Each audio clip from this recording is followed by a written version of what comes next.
So you'll make sure that this is all filled out, all of it up to the 250, or if you want to make it longer, because let's see, that's 2 seconds, 3 seconds, 4 seconds, 5 seconds, 6, 7, 6.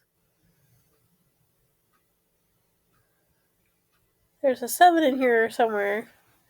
So I think this is about roughly 8 seconds of, right, let's see,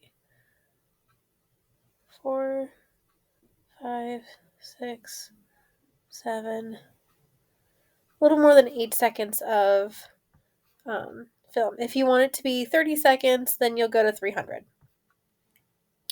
To render this, make sure EVs are on cycles. Your samples are on 10 on both of these. Okay, samples are on 10, and then, oh, did it freeze? There we go. Didn't freeze. I just didn't hit enter. Okay, and then we go to this. You'll just make sure it's 1 to either 250 or 300. We need to change this from a PNG to a AVI JPEG. Again, making sure that you're not saving it in the temp file, because it'll just save it someplace and you will never find it. Only I know how to find it. Unless you understand how to work the computer, most students do not know how to find it. So I would save it under desktop, name it, accept it, and make sure that it says make sure it says, the desktop. Then you go render animation. Mine's just going to go in the temp file for right now. It's fine, but I'm also just going to put this to 60 for demonstration purposes.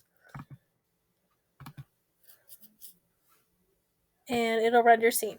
So, and then remember, yours should not be white. It should have a surface.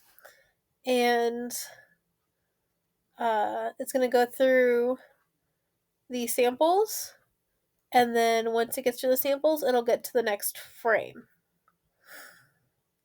So once it hits 10, that will change to number 2, and it'll do the next one. You will sit here until this says 250 or 300, depending on which one you did. And then it should be saved in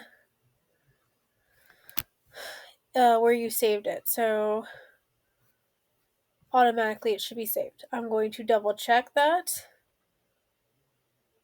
So I'm just going to quickly pause. Yay. Okay, so yes, it automatically saves it as a video once it's gone through all the frame numbers. And then you turn this into me, and you get to go into the next ball bounce.